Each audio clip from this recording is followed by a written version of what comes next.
આજરોજ ઉના અને ગીરગઢડા તાલુકા કોંગ્રેસ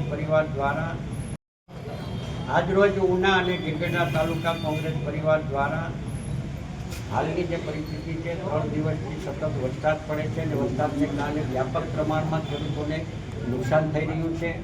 તાજેતરમાં રાજ્ય સરકાર દ્વારા ટેકાના ભાવે મગફળી ખરીદી કરવા માટેની ઓનલાઈન રજીસ્ટ્રેશન કરવા માટેની જાહેરાત કરેલી. આ ઓનલાઈન રજીસ્ટ્રેશન કરવામાં પણ ખેડૂતોને આર્થિક, શારીરિક, માનસિક અને સમયનો વ્યય કરીને 3 દિવસ સુધી ઓનલાઈન રજીસ્ટ્રેશન સમૃદ્ધિ પોર્ટલ બંધ હોવાને કારણે નહોતું થઈ શક્યું. કેન પ્રકારે ઓનલાઈન રજીસ્ટ્રેશન કરાવડાવ્યું તો ઉપરથી ત્યાર પછી સેટેલાઇટ ઇમેજમાં જે ખેડૂતોએ ઓનલાઈન રજીસ્ટ્રેશન કરાવ્યું એને એ લોકોને મેસેજ આવ્યા. ગીર સોમનાથ જિલ્લામાં અંદાજે 50,000 જેટલા ખેડૂતોએ ઓનલાઈન રજીસ્ટ્રેશન કરાવ્યું. તેમાંથી 10,000 જેટલા ખેડૂતોને મેસેજ આવ્યા કે તમારા ખેતરની અંદર સેટેલાઇટ ઇમેજની અંદર મગફળી છે એ વાવેલી દેખાઈ નથી, એટલે તમારે ગ્રામ સેવકને અરજી કરવાની, ડોક્યુમેન્ટ પુરાવા આપવાના. આટલું આ બધું માંડ કરીને એમાં પણ શારીરિક, માનસિક ખેડૂતો હેરાન થયા, પરેશાન થયા, સમયની બરબાદી થઈ.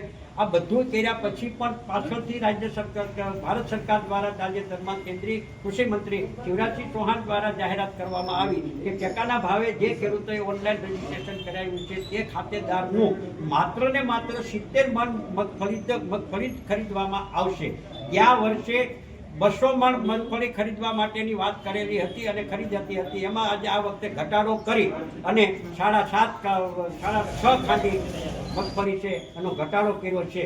એટલે ખેડૂત જો આ જથ્થામાં વધારો કરવામાં ન આવે તો ખેડૂતોને દાયજા ઉપર દામ દેવા માટેની રાજ્ય સરકારની અને ભારત સરકારની ડબલ એન્જિનની સરકારની જે નીતિ છે એ ખેડૂત વિરોધી છે અને ખેડૂતોને આવનારા દિવસોમાં ન ભરપાઈ થઈ શકે એ પ્રકારનું નુકસાન થશે, દેવાના ડુંગરમાં ડૂબી જશે. ત્યારે અમે આજે રાજ્ય સરકાર પાસે અને ભારત સરકાર પાસે પ્રાંત અધિકારી મારફત બંને તાલુકાના કોંગ્રેસ પરિવાર મારફત આવેદનપત્ર આપ્યું છે કે ટેકાના ભાવે મગફળી ખરીદવાનો જે 70 મણ છે એના બદલે 300 મણ મગફળીની ખરીદી કરવામાં આવે એવી માંગણી સાથે આજે અમે પ્રાંત અધિકારીશ્રીને મારફત માંગણી મુખ્યમંત્રી અને રાજ્યના કૃષિ મંત્રીશ્રીને આવેદનપત્ર મારફત માંગણી કરી છે.